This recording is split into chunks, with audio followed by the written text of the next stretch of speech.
الأصمعي كان قاعد بيدي درس، ففي وسط الدرس استشهد بآية، قال: والسارق والسارقة فقطعوا أيديهما جزاء بما كسبا نكالا من الله والله غفور رحيم. فطلع له واحد كده من ضمن الناس اللي قاعدين، قال له: يا أصمعي، كلام من هذا؟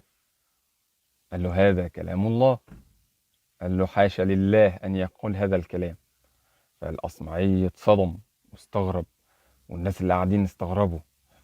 يا أخي، أنت حافظ القرآن؟ قال له: لا. قال له: طب حافظ سورة المائدة اللي فيها الآية دي؟ قال له: لا.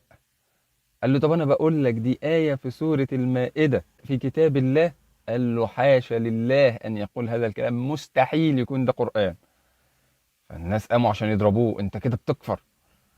فقال لهم: طب بالراحة، هاتوا المصحف وشوفوا. فتحوا المصحف، لقوا الآية مكتوبة: والسارق والسارقة فاقطعوا أيديهما جزاء بما كسبا نكالا من الله والله عزيز حكيم. والأصمعي قالها: والله غفور رحيم. الناس استغربت، فالأصمعي سأله: انت عرفت ازاي ان انا غلطت وانت مش حافظ؟ قال له: يا أصمعي، تقول السارق والسارقة اقطعوا أيديهما جزاء بما كسب نكالا من الله، ده موقف عزة وحكمة، مش مغفرة ورحمة.